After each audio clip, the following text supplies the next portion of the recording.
Ainda no dia de ontem, eu estava pedindo a Deus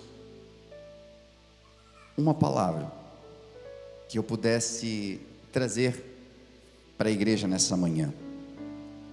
E uma frase que me veio muito forte ao coração, que eu quero compartilhar contigo agora, nesses próximos minutinhos que nós temos, é a frase que me veio: eu vejo você. Eu vejo você. E eu pensei por um momento, aonde eu escutei isso? E eu escutei isso num filme chamado Avatar. E uma grande parte das pessoas aqui talvez já ouviram esse filme, né? O cumprimento daquelas pessoas, uns para os outros, ou daquela raça, eles diziam: eu vejo você. E eu comecei a pensar um pouquinho a respeito disso, e por que essa palavra estava tão forte no meu coração. Eu vejo você. E não diferente de muitos filmes de Hollywood, muitos filmes que saem por aí, que são inspirados de alguma forma nos evangelhos, de alguma forma na Bíblia. Porque quando aquela raça Na'vi deste filme diz isso um para o outro, eles não demonstram apenas com as suas palavras, mas eles demonstram com as suas ações de que eles veem o outro por inteiro. E quando a gente olha para a Bíblia, nós percebemos de que o que Cristo faz conosco é nos olhar por inteiro. Quando Jesus diz, eu vejo você, é porque Ele nos vê na totalidade, Ele vê um homem integral, Ele vê a mulher integral que você é. Agora, existe um contraste muito grande, porque nós não conseguimos ver as pessoas por inteiro. Nós vemos apenas a superficialidade da pessoa, nós vemos a casca, nós vemos principalmente os erros que as pessoas cometem. Temos dificuldade de ver além. E é por isso que quando nós olhamos para o Evangelho, nós vemos Jesus chamando os seus discípulos. E se você perceber bem e começar a analisar os discípulos, você vai ver que Jesus tem um potencial de ter escolhido pessoas erradas, porque Ele escolheu Pedro. Mas vocês já lendo a Bíblia, perceberam o quanto Pedro era afoito, bravo, o quanto ele era sanguíneo, né? E num primeiro momento a gente olha e diz assim: se Jesus tinha capacidade de escolher, se Jesus retirou-se para orar, e depois de descer do monte da oração, depois de fazer 40 dias de jejum, Ele vai escolher, ainda me escolhe errado? Nós podemos pensar isso, porque Ele escolheu Pedro, daí Ele escolhe Judas, daí Ele escolhe Tomé, que quando a gente fala em Tomé, a gente sempre lembra daquele que duvida, né? A gente vê Ele escolhendo João, que em determinado momento ele foi falar do amor de Jesus para alguém, e as pessoas disseram: eu não quero saber. Ele foi lá e disse assim: Jesus, posso pedir para descer fogo sobre aquela pessoa? Está na Bíblia. E esse é o apóstolo do amor, tá? Então, por que é que Jesus, orando, jejuando, Ele me escolhe 12 caras que era para mudar o mundo, e quando a gente olha, porque Ele não vê como a gente vê? Porque quando Ele olhava para Pedro, Ele não via aquele Pedro tosco, aquele Pedro que ia arrancar a orelha de um soldado. Ele não olhava para aquele Pedro que o negaria 3 vezes. Quando Ele olhava para Pedro, Ele via o primeiro pastor, presidente de Jerusalém, que pregaria depois de ser cheio do Espírito Santo, e 3.000 almas se converteriam numa só mensagem. Ele olhava e ele via alguém que seria tão fiel, a ponto de, quando foi morrer, e segundo a tradição, crucificado, ele disse: igual meu mestre eu não aceito, porque eu não sou digno, pode me crucificar de cabeça para baixo. E é por isso que na história diz que Pedro foi martirizado dessa forma. Quando Jesus olhava para Pedro, ele não via apenas aquele momento, ele não via aquele Pedro. Quando ele olhou para Paulo, ele não viu aquele assassino de cristãos. Ele olhava para o maior escritor da Bíblia, alguém que desenharia teologia bíblica, alguém que viajaria, passaria por naufrágios, que seria preso, açoitado, mas não desistiria daquilo que acredita. Quando ele olhava para estes homens, era isso que ele via. Ele não estava vendo o momento, ele não estava vendo apenas a casca, ele não estava vendo apenas os erros, ele estava vendo o potencial daquela vida. Por isso que quando a Bíblia diz que ele estava andando numa estrada, ele olhou, levantou seus olhos, olhou para uma figueira e ele viu Zaqueu. E Zaqueu era um cobrador de impostos, era um cara que andava pegando a grana dos outros, era alguém que infelizmente, não tinha uma vida digna. Mas quando Jesus olhou para ele, Jesus disse: Zaqueu, desce depressa, porque hoje me convém entrar na sua casa. O olhar de Jesus era tão penetrante, a sabedoria dele era tão grande, e ele demonstra ali de que ele nos conhece até pelo nome. Ele nunca tinha tido contato com Zaqueu, mas quando ele levantou os olhos, ele sabia quem ele era.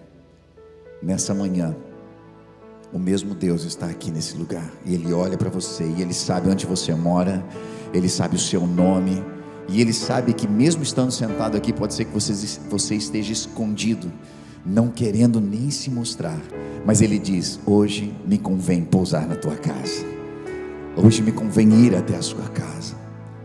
E por que ele iria na casa de um ladrão? Porque ele estava vendo além daquilo que as pessoas veem. Zaqueu desce e diz: Senhor, eu prometo que eu vou restituir todo mundo, e se eu tenho defraudado, eu vou restituir 4 vezes mais, e eu não sou digno, e quero pousar na tua casa, porque eu vejo você, porque eu vejo além daquilo que os olhos podem ver. Eu estou olhando para você de uma maneira integral. É o que Jesus fez com a mulher adúltera, é o que Jesus fez com a mulher pecadora, é o que Jesus fez naquele poço, quando aquela mulher chegou até lá para tirar água, e ela buscava água no momento que ninguém ia buscar água, por causa das afrontas que ela sofria, de tudo que aquela mulher já tinha vivido na vida. Mas Jesus devolve dignidade a ela. Por quê? Porque Jesus estava dizendo: eu vejo você, eu vejo o que as tuas palavras não conseguem dizer, eu vejo o que somente as tuas orações dizem, eu vejo você de uma maneira integral. E então, quando eu olho para toda essa forma de ver, eu me lembro de um texto que está escrito em Atos dos Apóstolos, no capítulo de número 3, que eu gostaria de compartilhar com você nesse momento. É quando nós entendemos aonde Deus quer nos levar, como cristãos. Que tipo de olhar Ele quer em nós? A Bíblia diz que um certo dia Pedro e João estavam subindo ao templo na hora da oração, que era 3 horas da tarde. Estava sendo levado para a porta do templo chamada Formosa um aleijado de nascença, que ali era colocado todos os dias para pedir esmolas aos que entravam no templo. E vendo que Pedro e João iam entrar no templo, ele pediu-lhes esmola. Pedro e João olharam bem para ele, e então Pedro disse: olhe para nós. O homem olhou para eles com atenção, esperando receber deles alguma coisa. E disse Pedro: não tenho prata nem ouro, mas o que eu tenho, isso eu te dou. Em nome de Jesus Cristo Nazareno, ande. E segurando pela mão direita, o ajudou a levantar, e imediatamente os pés e os tornozelos do homem ficaram firmes. Até aqui. Se você percebeu, nós temos um jogo de palavras aqui, com o olhar. Porque quando Pedro e João estavam vindo ao templo, às 3 horas para orar, isso é bíblico, não esqueça, terça-feira nós temos aqui 3h30 oração também, e às 19 horas, Quando eles estavam indo para orar, a Bíblia diz que o homem olhou para eles, olhou e pensou na esmola. Existem alguns olhares que são tão superficiais porque nós só olhamos na expectativa de algo. É um olhar de oportunidade.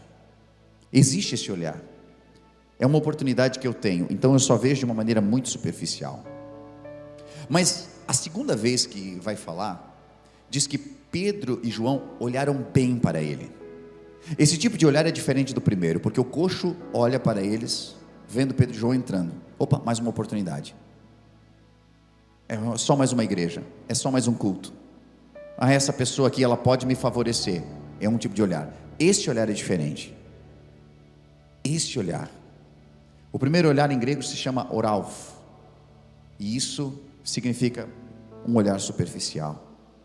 Aqui, esse olhar, ele tem uma outra palavra grega, se eu não me engano é atenizo, e essa palavra grega, ela fala de olhar com atenção, olhar fixamente dentro, olhar com um olhar penetrante. O que Pedro e João fazem quando olham para ele, eles não veem um coxo, eles não veem um paralítico, eles veem o potencial que há dentro daquele homem preso pela sua forma externa. É um olhar que o cristão deve ter. Pedro e João nos ensinam aqui como olhar, como ver o outro, porque eu posso olhar e de uma maneira superficial eu estou olhando e dizendo assim, aquele lá que deixou a esposa está hoje no culto. Olha, aquela pessoa, ela não foi aquele metido no escândalo? Sim. Quem que está na igreja? Olha só quem eu vi entrar. E nós temos rótulos para as pessoas, porque nós olhamos elas de uma maneira superficial. Você pode ter entrado aqui hoje, der uma olhada geral e dizer, fulano está aí, fulana, aquela. Olhar superficial. Mas quando um cristão olha, Pedro e João simbolizando aqui, eles estão representando agora o que Jesus fazia. E então quando eles olham aquele coxo, eles não veem um coxo, eles não veem um paralítico, eles não estão vendo o exterior, eles não estão vendo a história daquele homem, eles não estão vendo a podridão dele, eles não estão vendo a capa dele, que identificava ele como alguém necessitado, porque nesse lugar onde ele estava, era onde os mendigos ficavam. Era a primeira parte, porque eles não tinham acesso ao templo, eles não podiam entrar, eles podiam ficar apenas ali, eram considerados impuros, eram considerados não perfeitos. E muita gente não consegue entrar no templo por se sentir imperfeito, e se sentem imperfeito não apenas por sentir-se imperfeito, mas porque talvez cristãos os fazem sentir imperfeitos. Às vezes estamos buscando tanto a nossa perfeição, que esquecemos que o outro é imperfeito como nós um dia já fomos, e que ainda somos, e que estamos também em busca de uma perfeição. A Bíblia diz que a estatura de varão perfeito vai ser alcançada, mas não foi alcançada. E quando Pedro e João olham para ele, eles querem que ele tenha o mesmo olhar para eles, e é por isso que, olhando para o coxo, eles dizem, olhe para nós. Eles pedem naquele momento para ele, ei, olha para nós, olha, tem esse olhar para nós, olhe bem para nós, olha quem nós somos.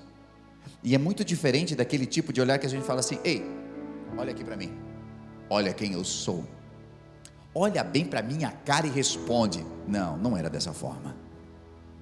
Ele está dizendo assim, olha para nós, olha o que está dentro de nós, para de olhar de uma maneira superficial, para de olhar apenas o que eu posso te entregar monetariamente, para de olhar para essa casca, para de olhar para isso. Pedro e João olharam bem para ele, então disse, olhe para nós. O olhar que Jesus quer que você tenha hoje, assim, ei, olha para mim além da religião, olha para mim além dessas paredes, olha para mim de verdade, olhe para Cristo e pare de olhar para conceitos religiosos, pare de olhar para a parede preta, pare de olhar para o tanto de luzes ou fumaça que você viu aqui no começo, pare de olhar para isso, olhe para mim. É como se Jesus estivesse dizendo assim, olhe para a mensagem, olhe para a força do que está acontecendo, olhe para o impacto que está acontecendo no seu coração, olhe para mim, olhe para a cruz, olhe para a minha mensagem, olhe para o que eu entreguei por você, olhe de verdade para mim. Mas aquele homem não consegue olhar, e a Bíblia vai contar depois que ele procurando, olhou para eles procurando como alguém que pode receber algo. Ele não consegue, e eu não sei se ele não consegue devido a tantas decepções que ele viveu. Eu não sei por que ele não consegue. Eu não sei se talvez ele passou uma vida toda acostumado a se olhar como tão coxo, e a olhar para o outro apenas como um provedor de alguma coisa. E há pessoas que na vida só esperam migalhas, há pessoas que na vida só esperam que alguém lhes dê algo para viver ou sobreviver. Evangelho não é isso. O Evangelho não veio para que você se contente com, dá para viver. O meu marido, ele não, sabe, mas tá bom assim, pelo menos estou casado. E as pessoas se acomodam, mendigando. Olhe de uma maneira diferente. Seu casamento pode ser diferente, pode ressuscitar, pode enaltecer, pode crescer. Você não precisa passar uma vida inteira mendigando, porque existe uma vida melhor, e o Evangelho suscita isso. O Evangelho produz isso, quando nós sabemos o que está dentro de Cristo, porque o exterior é apenas uma religião, mas dentro de Jesus a resposta para as nossas orações, a transformação para a esposa, a transformação para o marido. Há pessoas que estão quebradas de relacionamento, que estão como paralítico aqui, porque passaram por 2, 3 relacionamentos que hoje estão apenas mendigando um pouco de amor.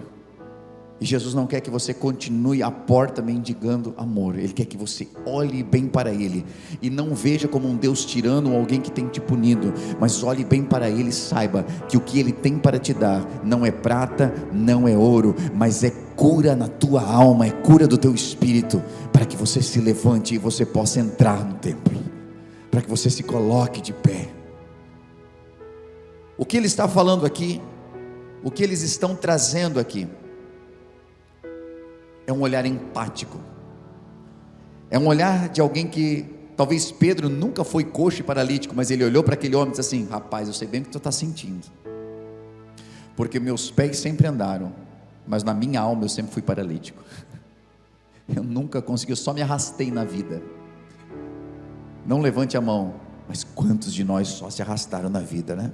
Meu Deus, sempre tivemos as pernas boas, mas parece-me que muitos de nós passamos a vida rastejando por amor, rastejando por atenção, carentes de tanta coisa.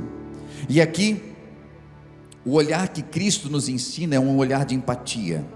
E a primeira coisa que nós precisamos fazer para sermos empáticos é escutarmos com atenção, porque nós já chegamos falando, as pessoas começam a falar e nós já estamos gritando. As pessoas querem se explicar e nós não temos tempo de ouvir, porque nós já temos um julgamento pronto, nós já temos a resposta pronta e não temos tempo de ouvir. E quando nós paramos para ouvir, mesmo que estejamos cheios de razão, mesmo que estejamos irados, e principalmente se estiver irado, porque quem está irado não tem discernimento, e é uma das coisas que eu quero colocar aqui.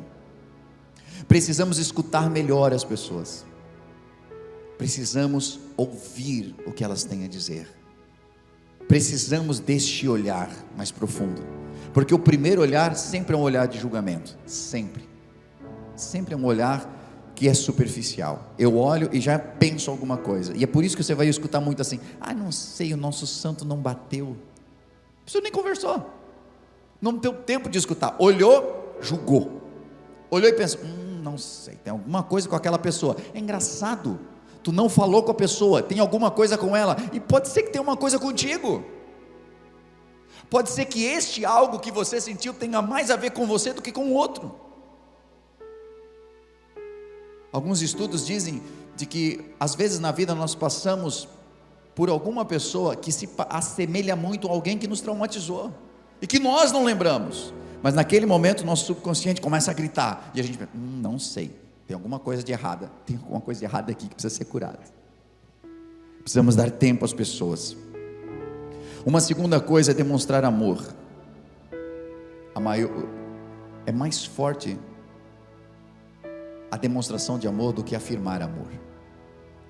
Às vezes a gente chega assim, te amo, mas o que eu faço pelo outro não demonstra amor. Não posso ficar sem ouvir que a pessoa diga, né? Eu amo você. Mas se a pessoa não me demonstra amor, o que me adiantam palavras? Jesus não tinha apenas um discurso bonito, ele tinha ações que confirmavam o seu discurso. A empatia em nós precisa vir acompanhada de ações, precisa vir acompanhada de obras. E por mais que as obras não nos salvam, e isso a palavra do Senhor nos deixa claro, também Tiago nos diz que a minha fé é demonstrada pelas minhas obras. Eu preciso demonstrar esse amor que eu sinto, e esse amor é uma forma de ver o outro e de entregar ao outro aquilo que eu gostaria de receber. Uma outra forma de ser empático é o cuidado.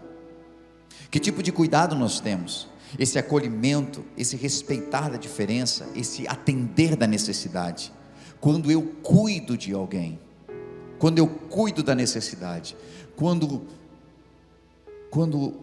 aquilo que o outro tem falta mexe comigo, quando eu me importo com aquilo que lhe está acontecendo. Porque facilmente nos dias de hoje nós dizemos assim, cada um com seus problemas, cada um com seus problemas. Mas a Bíblia nos ensina lá em Gálatas, levai as cargas uns dos outros, e assim cumprireis a lei de Cristo.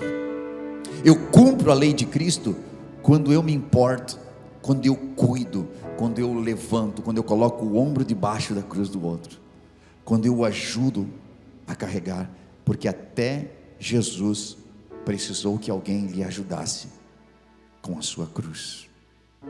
E então Simão Cirineu estava ali. Eu quero que nessa manhã você possa entender de que mais do que um discurso de amor, nós precisamos ter esses pontos. Não julgar o outro, porque o julgamento, como eu já falei aqui, é uma das primeiras coisas que aparece. E principalmente nós julgamos quando nós temos a cabeça quente. No momento em que um casal precisa alinhar as coisas, os dois têm razão naquilo que estão vendo. A minha cabeça está fervilhando e eu já tenho preconceitos estabelecidos. Porque se você me amasse, não teria feito isso. Porque se você isso, não teria acontecido aquilo. Então nós já temos alguns preconceitos estabelecidos. Temos preconceitos estabelecidos com a igreja, temos preconceitos estabelecidos com várias coisas na vida. E quando nós estamos impactados ou numa discussão, ninguém quer baixar a guarda para ninguém. E aí o sentimento cristão, vai embora. Vai embora. Quando Jesus estava sendo machucado, quando estava sendo colocado na cruz, e quando lá embaixo, olhando para ele, ainda os fariseus diziam: se tu és o Filho de Deus, desce dessa cruz, salva a ti mesmo. Era um momento em que talvez poderia mexer com o Filho de Deus e dizer assim: morram todos. Pai, me tira daqui, eu desisto, não quero mais saber. Eles são todos mal agradecidos. Olha, joga tudo no inferno. Jesus disse o quê? Pai, perdoa-lhes, porque não sabem o que eles fazem. Só fala isso quem tem convicção do amor que sente dentro do seu coração. Porque quando amamos de verdade, por mais que sejamos machucados, por mais que sejamos ofendidos, isso não pode transformar amor em ódio. O amor continua sendo amor. E é desse amor que eu estou falando nessa manhã aqui para você. E quando nós estamos preparados para agir vendo o outro, nós devemos tomar muito cuidado com as aparências, porque as aparências nos enganam. Tem um texto bíblico que está escrito em 1 Samuel, no capítulo 16, em versículos 6 e 7, que fala de um sacerdote que ele foi à procura de um rei, porque Deus disse: na casa de Jessé tem um rei. E quando ele chegou lá, ele viu Eliabe, que era o primeiro filho de Jessé, homem de guerra, forte, todo trincado, trabalhado na academia. E ele disse: com certeza é este que o Senhor quer ungir. Um homem bonito desse para ser rei? Vai ser, é esse cara. Quando chegaram ali, o Senhor contudo disse a Samuel: não considere sua aparência, nem sua altura, pois eu o rejeitei. O Senhor não vê como o homem vê. O homem vê a aparência, mas o Senhor vê o coração. Quando Jesus diz eu vejo você, Ele não está dizendo eu vejo sua roupa, eu vejo que você está bem alinhado, eu vejo que seu cabelo está bem penteado, eu vejo a sua aparência exterior. Quando Ele diz eu vejo você, Ele está vendo o seu coração. E nós muitas vezes vemos apenas o que está fora. Os solteiros aqui buscando um relacionamento, a primeira coisa, às vezes nós olhamos só o que está fora, e às vezes a gente está dizendo assim: o Senhor é esse, ou o Senhor é essa, e o Senhor diz: não, não é esse, que esse eu rejeitei. Ah, Senhor, tem certeza? Dá uma olhadinha aqui. Ai, Jesus, tão bonito, Jesus. Oh meu Deus, tem certeza, Jesus? Ele disse: eu tenho rejeitado esse. O que eu tenho para você é bem melhor, porque a aparência se desvanece, mas aquilo que nós aguentamos dentro do nosso coração é algo que é eterno. O Senhor está olhando para quem você está orando, e o Senhor está preparando essa pessoa, para você. Assim como quem sabe Ele preparou a Pedro, assim como quem sabe Ele preparou a Paulo. Alguém que nesse momento você talvez até está rejeitando, com o teu olhar superficial e humano. Ele está dizendo: é esta pessoa que eu tenho preparado para você, porque vai te fazer feliz como ninguém nunca conseguiu te fazer feliz. Às vezes nós olhamos a aparência de alguém e acreditamos na pessoa. Não, é essa pessoa, vou fechar negócio e tal, porque me parece uma pessoa boa. Ore ao Senhor, porque aquele que vê os corações pode instruir você sobre a melhor pessoa para se negociar, para se andar junto, para estar sendo relacionamento. É esse Deus que conhece todas as coisas. E eu disse tudo isso aqui, caminhando aqui para o fim da mensagem, porque muitas vezes tem alguém perto de nós que só precisa que a gente se importe.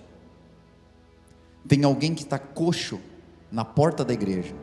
Eu não estou falando dos irmãos que estão recebendo 6 ali, tá? São as bênçãos.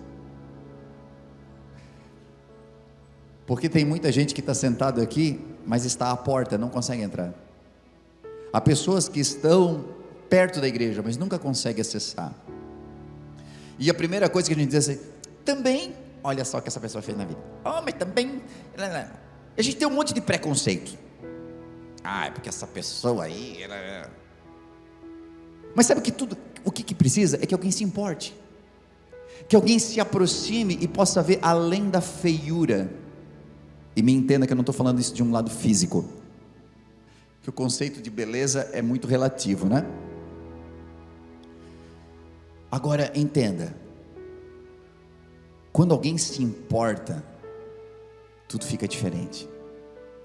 E hoje eu comecei falando de um filme aqui, e eu quero terminar falando de uma fábula, de um desenho.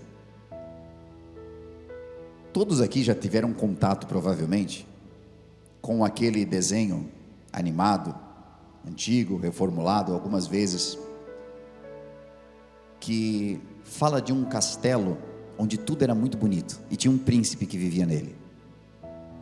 Mas uma maldição pegou aquele príncipe. Uma escuridão entrou naquele castelo, e a maldição pegou tanto aquele príncipe que ele tornou-se uma fera. Sim, eu estou falando da Bela e a Fera.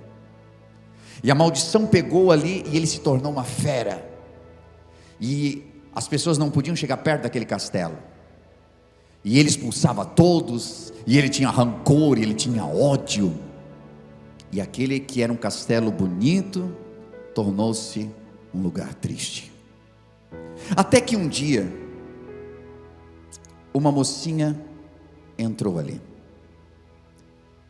e ela importou-se com a fera. Ela de alguma forma se importou com ele, porque o olhar dela viu além do que a aparência, e não somente a aparência, mas a grosseria, a violência daquela fera trazia para ela.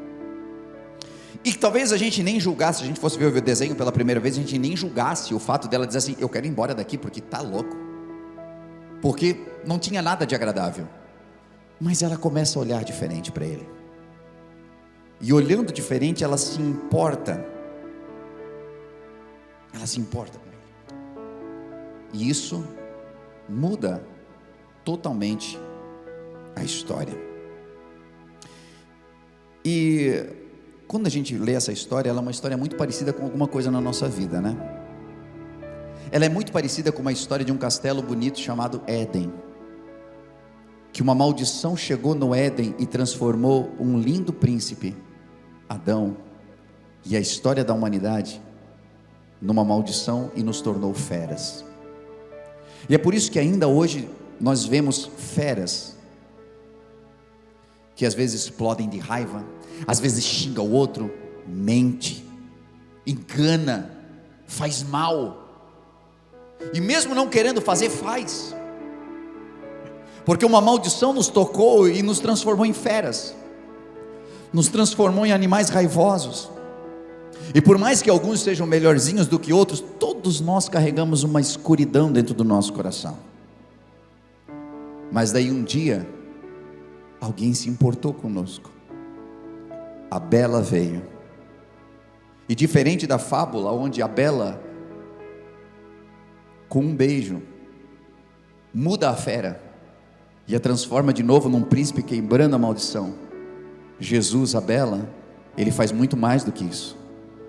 Ele toma o nosso lugar como fera, para que nós, fera, pudéssemos nos tornar belos de novo. E a Bíblia diz que Jesus se fez maldição por nós. Ele tornou-se maldição, ele troca de lugar, ele se importa tanto, que ele pega agora a sua beleza e coloca em nós, e tira a nossa feiura e coloca nele. Por isso que na cruz do Calvário, a Bíblia descrevendo Jesus lá em Isaías 53 diz: não havia nele beleza alguma para que o desejássemos.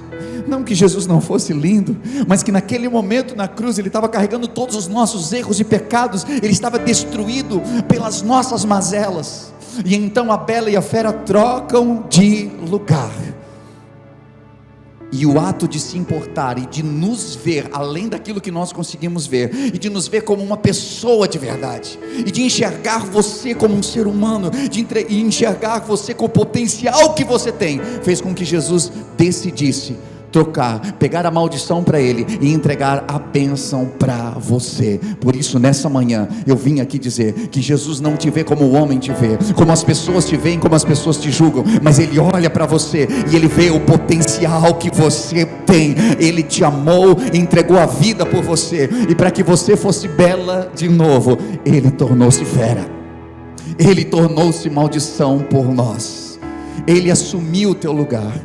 E quando nós entendemos essa mensagem, eu consigo entender o que eu preciso fazer pelo outro.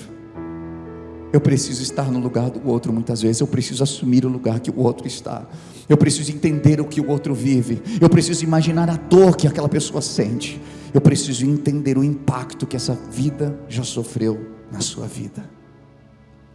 Eu convido você a estar de pé comigo, eu quero orar com você. Você deve ter ouvido uma mensagem top nesse momento. Acabou de vê-la, falou muito com a tua vida, e quem sabe passou no teu coração: uau, eu quero muito conhecer esse lugar, eu quero muito contribuir com essa obra. E nesse momento você pode fazer isso.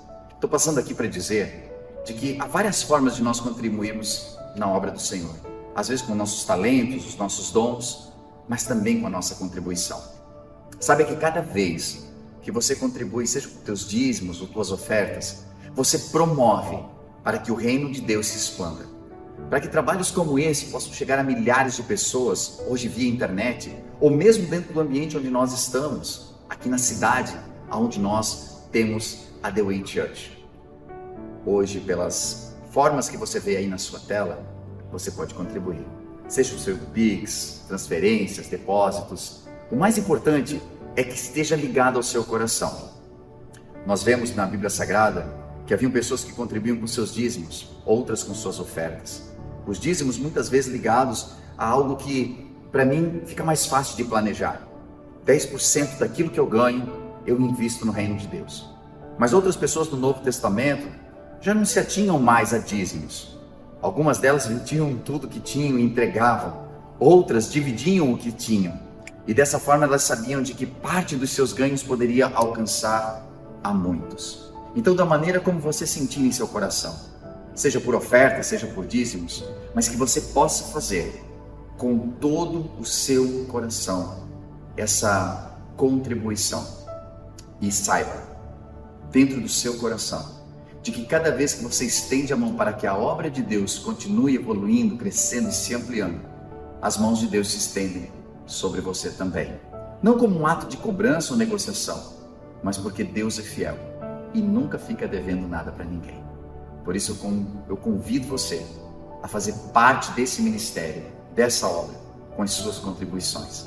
E isso fará com que a gente continue ajudando tantas famílias que cada semana são restauradas, que nos procuram em busca de algo que não encontraram em mais nenhum lugar, às vezes sem esperança. E essa esperança não é levada apenas por nós, mas é levada por você, através do seu amor. Então, convido você a fazer segundo aquilo que o Senhor colocar no seu coração de fazer, e com certeza abençoará a muitos. Que Deus abençoe sua vida, continue nos acompanhando pelos canais, que eu tenho certeza que é só o começo do que Deus ainda fará em sua vida e em sua família.